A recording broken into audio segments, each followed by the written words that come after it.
Señores abogados y abogadas, muy buenas tardes. El Colegio de Abogados de Lima les anuncia la organización de un importante diplomado internacional especializado en ciencias penales, que hemos titulado Nuevos lineamientos del derecho penal del siglo XXI desde un enfoque jurídico peruano, español y alemán. Internacionales, como el profesor Dr. Jochen Rentzikowski y el profesor Dr. Armin Engländer de Alemania. Igualmente el profesor Dr. José Bernardo Feijó Sánchez, ilustre profesor de España, y prestigiosos juristas nacionales, Antonio Neira Flores, entre otros reconocidos catedráticos penalistas nacionales.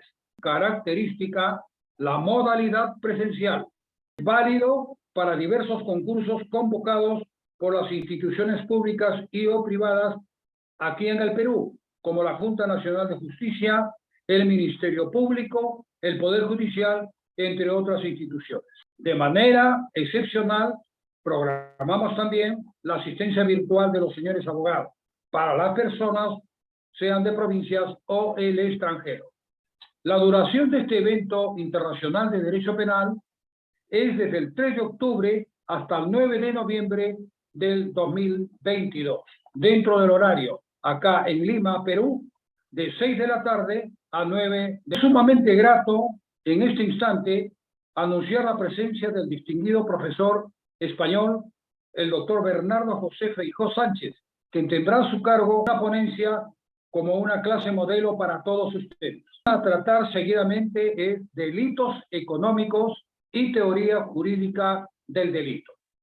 Debemos resaltar que el profesor español es doctor en Derecho por la Universidad Autónoma de Madrid, España, catedrático de Derecho Penal en la Universidad Autónoma, igualmente español, becario del Servicio de Intercambio Académico Alemán en el Seminario de Filosofía del Derecho de la Universidad de Bonn en Alemania, becario de la Fundación Alexander von Humboldt en el Instituto Max Planck de Friburgo, Alemania. Es autor, el maestro, de más de un centenar de publicaciones, manuales, diccionarios, enciclopedias y artículos de alto interés, así como de más de 40 libros sobre su especialidad. Ha dictado, como sabemos, conferencias en Alemania, España, Brasil, Colombia y el Perú. Y esta tarde lo tenemos con nosotros al profesor Bernardo José Feijó Sánchez, a quien saludamos cordialmente, y va a tratar el tema delitos económicos y teoría jurídica del delito. Los esperamos a todos, señores abogados y abogadas, con su cordial participación. Gracias y muy buenas tardes. Muchas gracias por la presentación. Voy a colgar una pequeña presentación que tengo preparada para la exposición.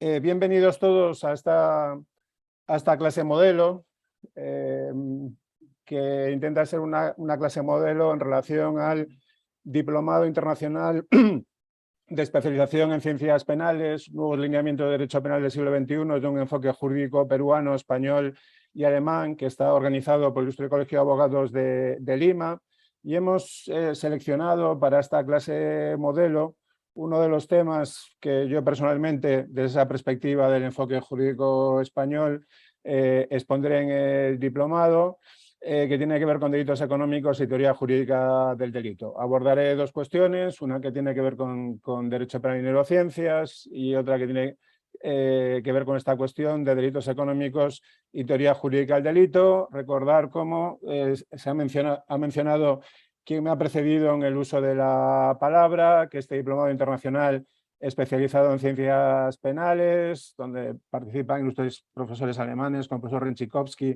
o como el profesor Engländer, se llevará a cabo en el Colegio de Lima, de Abogados de Lima, desde el 3 de octubre hasta el 9 de noviembre, y tienen ahí en la slide correspondiente en la presentación toda la información relevante con respecto a este diplomado.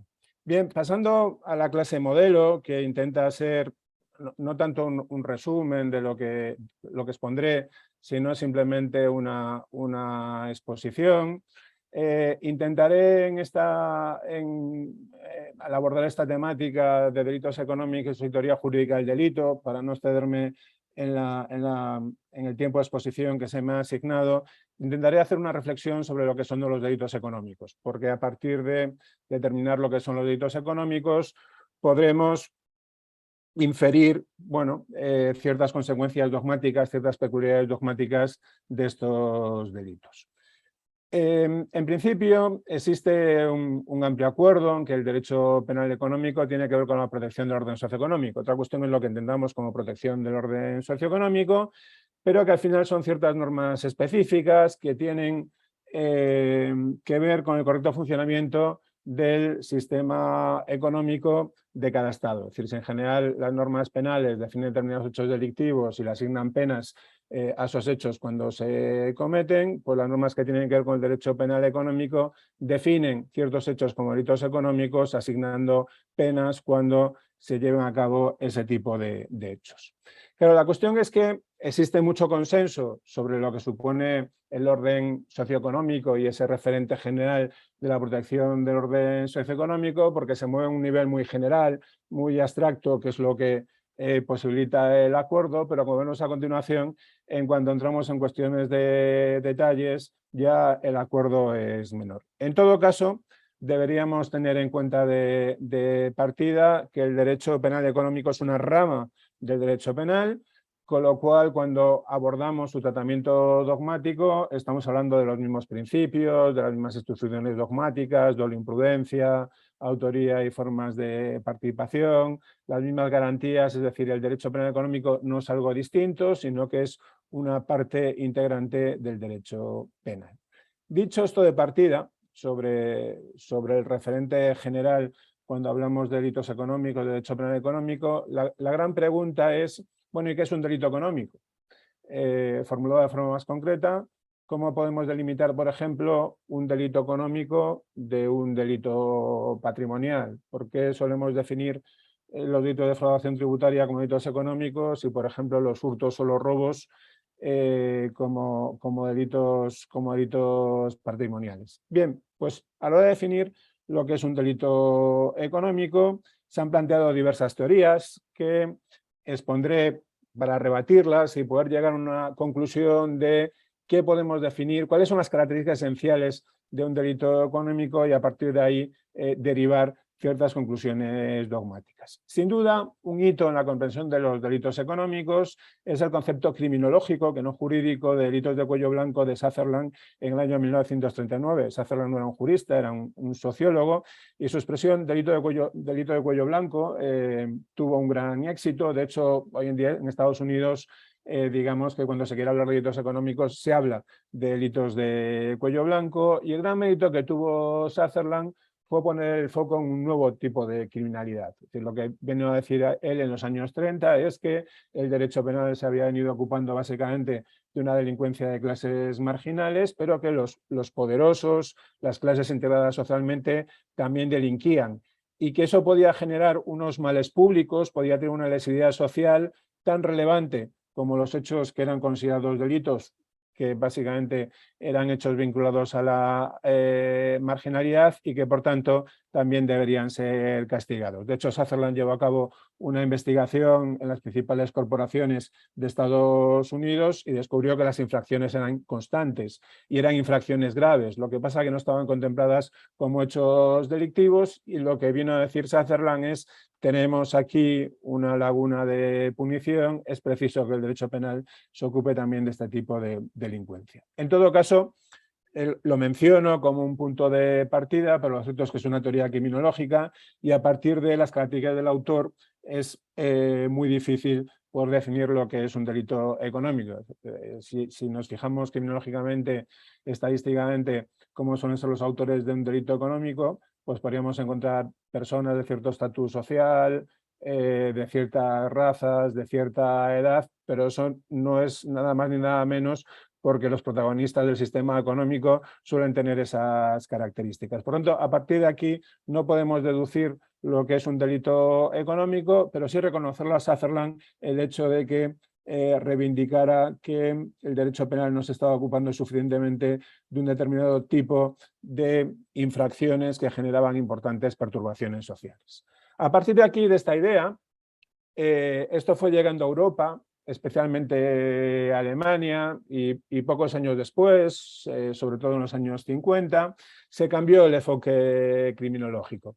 Se puso el énfasis no tanto en las características del autor, que fuera un sujeto integrado socialmente, que realizara el delito a raíz de su actividad profesional o empresarial, sino en las consecuencias, en los efectos inmateriales. Lo que vino a decir esta corriente que se inició en los años 50 en Alemania es, oiga, los delitos económicos están caracterizados no tanto por los efectos materiales, es cierto que producen perjuicios materiales, perjuicios económicos, pero lo importante de los delitos económicos, las razones por las que se deben criminalizar, tiene que ver con los efectos inmateriales. ¿Por qué?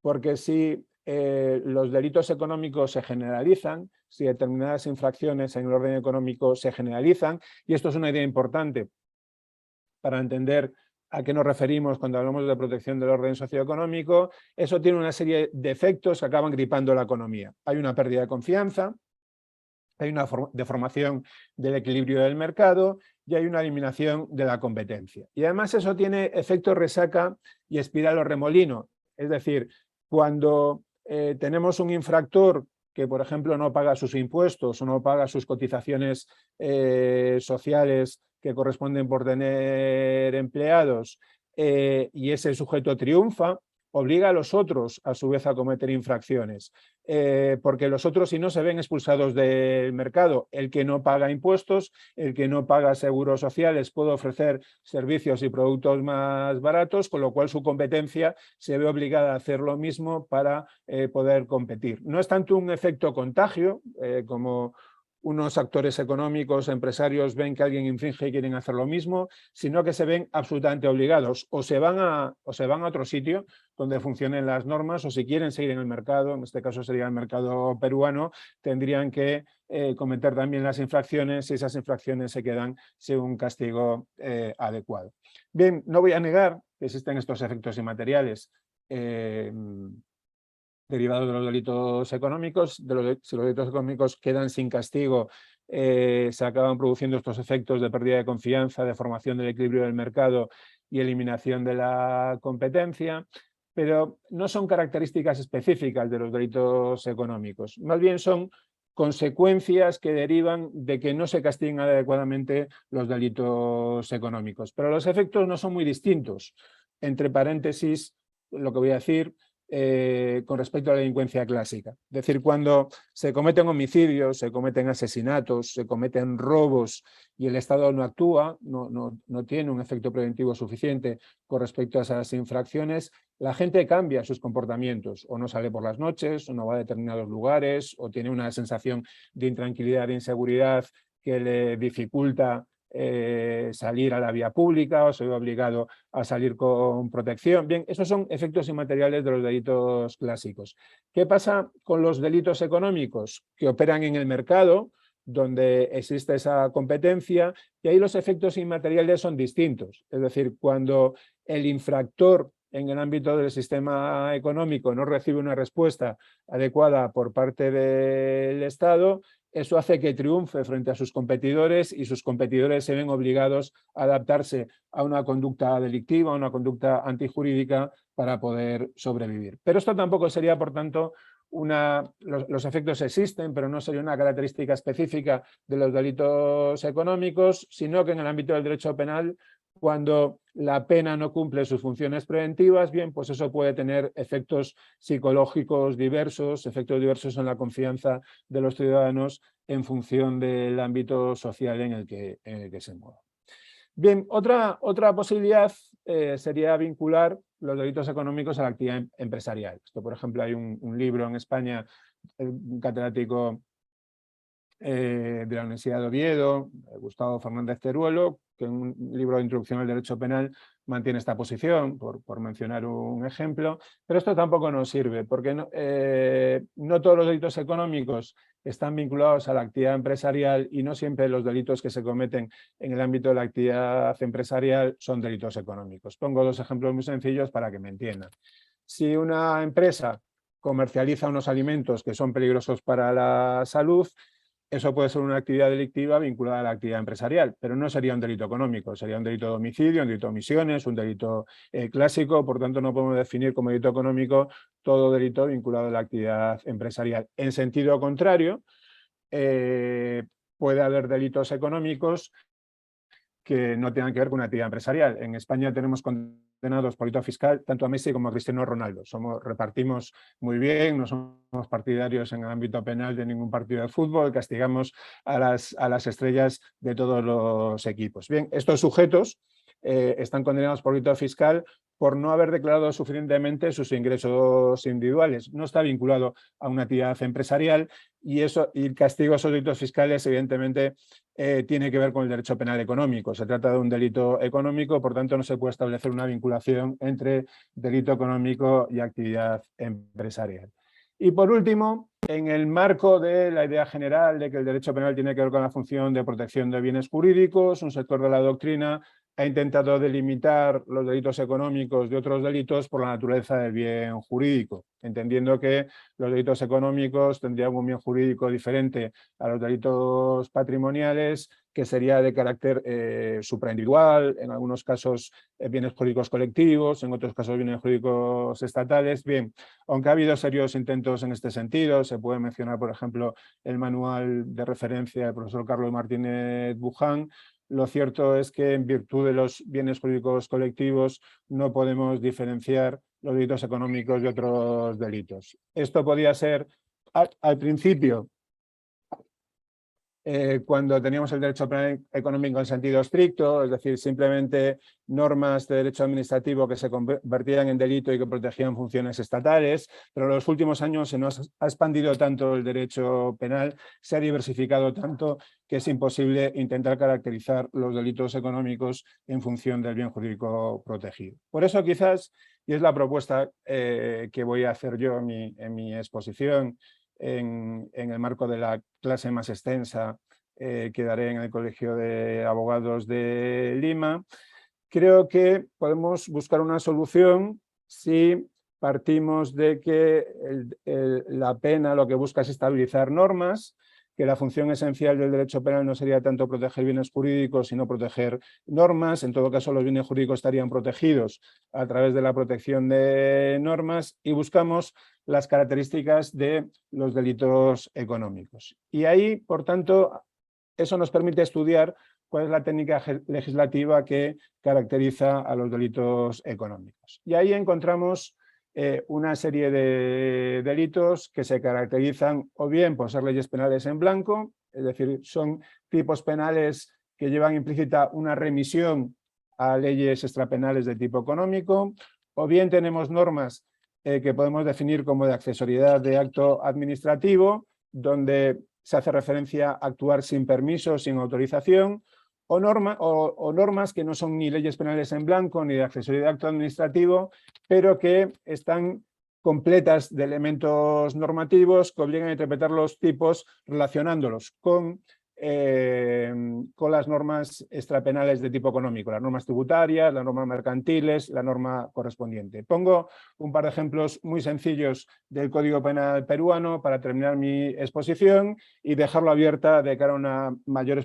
exposición en profundidad cuando llegue el momento en el contexto directamente, presencialmente, del Colegio de Abogados. Tienen aquí algunos ejemplos de leyes penales en blanco, por ejemplo, en el marco de los delitos que tienen que ver con el contrabando, el artículo 143 o los artículos 143A, que se remiten a la norma que fija el tipo de cambio, el régimen especial tributario o los requisitos que exigen las leyes o reglamentos para el funcionamiento de los casinos de juego. O el 244, que habla también de aprobar créditos, descuentos y otros financiamientos sin cumplir las legalidades correspondientes. O el 245A, que se refiere a falsedad de información introduciendo como elemento típico que el emisor de valores se encuentra obligado a presentar o revelar conforme a la normativa del mercado. Tenemos que ir a ver cuál es la normativa del mercado para saber cuál es la conducta típica correspondiente, o en el ámbito de los delitos tributarios existen remisiones permanentes a la ley tributaria correspondiente. Otros ejemplos del Código Penal peruano en cuanto a accesoriedad de acto administrativo. Tenemos los artículos 143b y c, que habla del desempeño de actividades no autorizadas dentro de los delitos económicos o de instituciones financieras ilegales sin autorización.